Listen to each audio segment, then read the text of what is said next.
the industry is so critical to so many parts of this country and the world. None of us have ever experienced anything quite as cataclysmic. This has really been an unprecedented downturn in industry, hasn't it, throughout the country. And I still believe there is a case to be made for the critical industry that steel is. It's one of the basic building blocks of the 21st century world. From cars to cutlery, steel is everywhere. The dominant producer in the UK is Chorus, but could production soon be reaching the end of the line?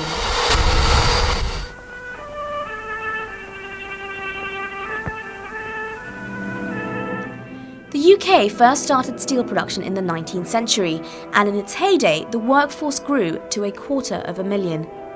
Yet it's the man who runs the machine or furnace who counts. And it's that man who's responsible for making the product what it is. Today, the industry employs just 20,000. Are these numbers an indication that production is finally going cold? Just a few months ago, these walls would have been absolutely jam-packed with people, and the noise and the heat would have been incredible. But now, all that you can hear is the echo of my voice. These are extraordinary, challenging times for the global economy, and they're having an impact on businesses and families right across the world. The organisation responsible for steelworkers and their families told me just how the steel industry is coping. Some businesses in Chorus, about 30% of them, are doing quite well. 70% are doing really badly. So what do we do? Particularly, it's going to be pretty horrendous for South Wales, for instance, where some of our plants at the moment are on stop. I travelled to South Wales to see for myself how things have changed. Just 25 years ago, this vast expanse was a hive of activity. The steelworks here started out as an iron and coal company in 1935, but by the late 1940s, South Wales was producing up to 600,000 tonnes of steel every year.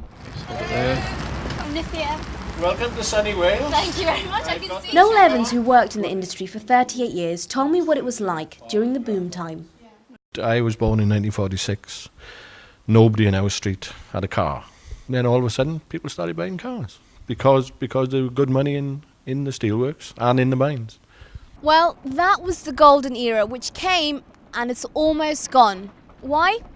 Well, it's all down to demand and foreign competition. 2008 has been an unusual year. It means investment is drying up. It means manufacturing in general and construction has now caught a really bad cold. And the steel consumers are not buying steel for the moment. Because of the downturn in November last year, Chorus fired 400 workers and reduced production by 30%. And those still working for the industry, well, they've been left waiting for a solution to their ever-growing problems. We're on our way to meet steelworkers from Chorus, and Kevin, who's one of the representatives there, he's just texted me actually saying, I think we had better forget today, just had bad news. I decided to carry on regardless. Relations with the steelworkers had been perfectly cordial until today, but now it seemed like no one wanted to talk to us. We've just arrived at Llanwern Steelworks in South Wales, and there's absolutely nobody here. All we've been told is there are meetings going on. Don't know what the meetings are about. It's like a ghost town, literally. I'm just driving around trying to find someone, and so far having no luck whatsoever. Hopefully we will run into somebody. Are you filming? Please be filming. I don't know, I can't see. See what I mean? It's somebody that direction you want to speak to, because that's where all the decisions are being made. I've got to go at there. We don't know what's going on, and we probably won't until the last minute. So at the moment, we can't say anything because obviously we don't know anything. I finally found a worker who was willing to tell me exactly what was going on. What's the announcement to the Chorus steelworkers?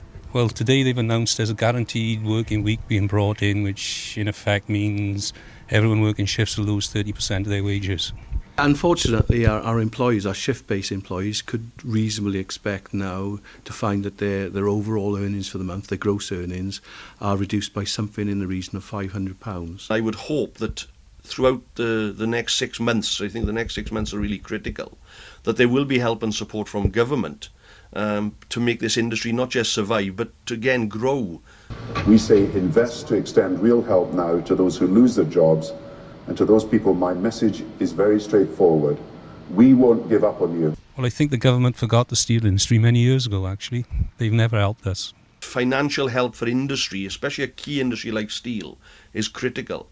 And I would put steel alongside the car industry and mass industries that need help and assistance.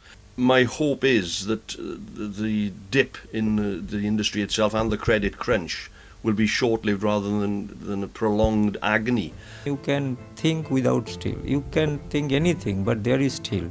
So steel recession is there, steel market is bad, but it will come back. Steel could be the comeback kid of the recession, but for many workers, waiting for a comeback will not pay bills. For them, the future is still very bleak.